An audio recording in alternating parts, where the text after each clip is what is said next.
Hi hello నమస్తే welcome to iDream. నేను మీ anchor తీరు. ప్రస్తుతం అయితే ఎక్కడ చూసినా కూడా ఐపీఎల్ 2024 గురించే పెద్ద ఎత్తున చర్చలు అయితే జరుగుతూ ఉన్నాయి. అలాగే ఏ జట్టు బలాలేంటి, ఏ జట్టు బలహీనతలేంటి, ఎవరు ఈ సీజన్లో చెలరేగబోతున్నారు, ఏ ప్లేయర్ ఆట తీరు ఎలా ఉండబోతోంది, ముఖ్యంగా టీమ్స్ వైజ్గా ఎవరు పైచే సాధించబోతున్నారు అనేటువంటి ఎన్నో ప్రశ్నలు ఐపీఎల్ ఆడియన్స్ మైండ్లో అయితే తిరుగుతూ ఉన్నాయి. మరి ఈ నేపథ్యంలో మనమైతే టాప్ ప్లేయర్స్లో టాప్ జట్టులో ఒకటేగా ఉన్నటువంటి ముంబై ఇండియన్స్కి సంబంధించి వాళ్ళ జట్టు బలాలేంటి, బలహీనతలేంటి, ఈ సీజన్లో వాళ్ళు ఏ మేరకు ప్రభావం చూపించేటువంటి అవకాశం ఉంది అనేటువంటి విషయాల గురించి అయితే మనం ఈ వీడియోలో క్లియర్గా డిస్కస్ చేద్దాం. ముందుగా ముంబై జట్టు గురించి మాట్లాడుకోవాలి అంటే ముంబై ఇప్పటికే 5 సార్లు టైటిల్స్ గెలిచేటువంటి ఐపీఎల్కి సంబంధించి ఎన్నో సంచలనాలు క్రియేట్ చేసినటువంటి జట్టుగా ఇప్పటికీ ఎంతో పేరు ప్రఖ్యాతలను అయితే సొంతం చేసుకుంది. అయితే ఈసారి మాత్రం ఈ సీజన్లో ముంబైకి సంబంధించి పాజిటివ్ ఎంత ఉందో నెగిటివిటీ కూడా సోషల్ మీడియాలో అంతే తిరుగుతుంది. అయితే అది ప్లేయర్స్ పరంగా కాదు, ఫ్రాంచైజీ గురించి అయితే కొంచెం నెగిటివిటీ నడుస్తుంది. దానికి కారణం అందరికీ తెలిసిందే. ఇప్పుడు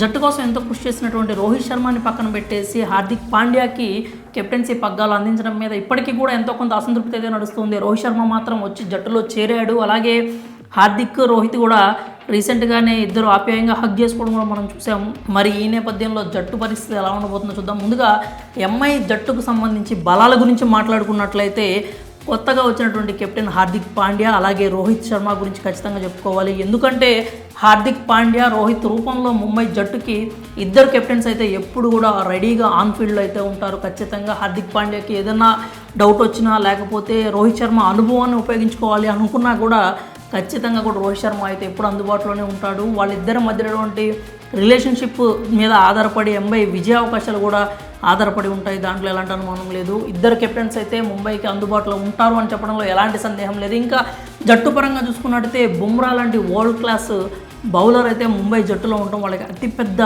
అసెట్ అనే చెప్పాలి. బుమ్రా టాలెంట్ గురించి ఎవరు కూడా ప్రత్యేకంగా చెప్పాల్సిన అవసరం లేదు. ఇప్పటికే క్రికెట్ ప్రపంచంలో ఉన్నటువంటి వరల్డ్ క్లాస్ టాప్ బ్యాటర్స్ అందరూ కూడా బుమ్రాని మెచ్చుకుంటాం మనం అయితే ఇప్పటికే చూసాము. ఇక నెక్స్ట్ చూసుకున్నట్లయితే ఎంఐ జట్టుకు సంబంధించి బ్యాటింగ్ లైనప్ గురించి మనం మాట్లాడుకున్నట్లయితే ఎంఐ జట్టులో బ్యాటింగ్ పరంగా రోహిత్ శర్మ, ఇషాన్ కిషన్, తిలక్ వర్మ, పాండ్యా లాంటి వరల్డ్ క్లాస్ బ్యాటర్స్ అయితే అందుబాటులో ఉన్నారు. అలాగే హిట్టర్స్ కూడా మనకి మిడిల్ ఆర్డర్ చూసుకున్నా కానీ టిమ్ డేవిడ్ కావచ్చు, నెహల్ వధౌరా కావచ్చు, నబీ లాంటి హిట్టర్స్ కూడా మనకి లోయర్ ఆర్డర్ వరకు కూడా ఉన్నారు. సో ముంబై బ్యాటింగ్ పరంగా ఒక దుర్భేద్యమైనటువంటి ఒక జట్టుగా ముంబై అయితే ఉంది అనడంలో ఎలాంటి సందేహం లేదు. ఇక బౌలింగ్ యూనిట్ గురించి చూసుకున్నట్లయితే బుమ్రా ఖచ్చితంగా ముందుండి బౌలింగ్ యూనిట్ని అయితే లీడ్ చేస్తాడు. ఇక బుమ్రాకి తోడుగా గెరాల్ కోయెట్జీ, అలాగే జేసన్ బెరెండార్ఫ్ అయితే అతనికి సపోర్ట్గా ఉంటారు. సో బౌలింగ్ పరంగా కూడా పేస్ పరంగా చూసుకుంటే, ముఖ్యంగా పేస్ గురించే మాట్లాడుకోవాలి. పేస్ పరంగా చూసుకున్నా కానీ ముంబై జట్టుకైతే బలంగానే ఉంది అని చెప్పాలి. అయితే ముంబై జట్టుకి ఎన్నైతే బలాలు ఉన్నాయో అలాగే బలహీనతలు కూడా ఉన్నాయి. ఖచ్చితంగా ఒక జట్టుకి బలము, బలహీనతలు రెండూ ఉంటాయి. ఇక ముంబై జట్టు బలహీనతల గురించి మనం అయితే ప్రత్యేకంగా మాట్లాడుకోవాలి. ఎందుకంటే బలహీనత విషయానికి వచ్చేసరికి బలంగా ఎవరైతే ఉన్నారో రోహిత్ పాండ్యా అని మనం అనుకున్నామో వాళ్ళే బలహీనత కిందకు కూడా వచ్చే అవకాశం అయితే ఎక్కువగా ఉంది. జట్టుని ప్రమాదంలోకి నెట్టేసినటువంటి అవకాశాలు అయితే ఎక్కువ కనిపిస్తున్నాయి. ఎందుకంటే రోహిత్ శర్మ దగ్గర నుంచి కెప్టెన్సీ లాక్కోవడం వల్ల, అది హార్దిక్ పాండ్యాకి ఇవ్వడం వల్ల రోహిత్ ఫ్యాన్స్ కావచ్చు, రోహిత్ శర్మ కావచ్చు ఖచ్చితంగా ఆనందంగా అయితే లేరు. రోహిత్ శర్మ ఇటీవల ఇన్స్టాగ్రామ్ సంబంధించి నేను ఈ ఐపీఎల్ ఆడట్లేదు అంటూ ఒక స్టోరీ కూడా పెట్టి డిలీట్ చేయడం మనం చూసాం. అంటే అతను ఏదో విధంగా కొంచెం జట్టుకు దూరం అవ్వాలి అని అనుకున్నాడు. కానీ అది పర్యవసానం అంటే కారణాలు కావచ్చు, ఏదైనా కావచ్చు, వ్యక్తిగత కారణాలు కావచ్చు, కానీ తప్పక మళ్ళీ జట్టులోకి వచ్చిన పరిస్థితి అయితే కనిపించింది. కాబట్టి రోహిత్ పాండ్యా రిలేషన్ ఎంత స్ట్రాంగ్గా ఉంటే జట్టు అంత స్ట్రాంగ్గా ఉంటుంది. వాళ్ళిద్దరి మధ్యటువంటి సత్సంబంధాలు కనుక కరెక్ట్ టైంలో కనుక సెట్ కాకపోతే మాత్రం జట్టుకు అది చాలా పెద్ద బలహీనత అయితే అవుతుంది. దాంట్లో ఎలాంటి డౌట్ కూడా లేదు. ఇక స్పిన్ పరంగా చూసుకున్నట్టయితే ముంబై జట్టు చాలా వీక్ అనే చెప్పాలి. వాళ్ళు ఫస్ట్ నుంచి కూడా పేస్ యూనిట్ని బిల్డ్ చేసుకుంటూ వచ్చారు, కానీ స్పిన్నర్ మాత్రం కొంచెం లైట్ తీసుకున్నటువంటి అభిప్రాయాలు అనలిస్టుల నుంచి, ప్రముఖ అనలిస్టుల గురించి మనం వింటూనే ఉంటాము.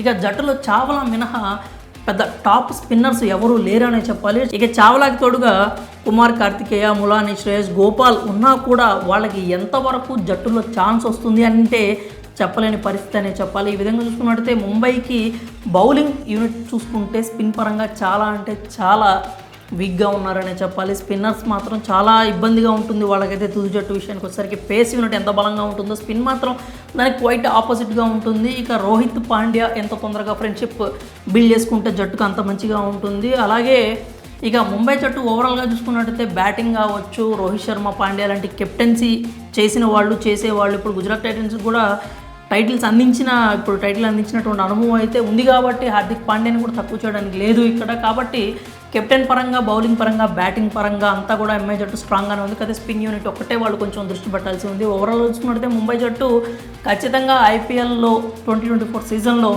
టైటిల్ ఫేవరెట్ అనడంలో ఎలాంటి డౌట్ అయితే లేదు. మరి కొత్త హిస్టరీని ఈ సీజన్లో రిపీట్ చేయబోతున్నారా, రికార్డులను సృష్టించబోతున్నారా అంటే కొంచెం వెయిట్ చేసి చూడాల్సిందే. మరి ముంబై జట్టుకు సంబంధించి బలాలేంటి, బలహీనతలేంటి, మీ ఒపీనియన్స్ని మాత్రం కామెంట్స్ రూపంలో మాకు తెలియజేయండి.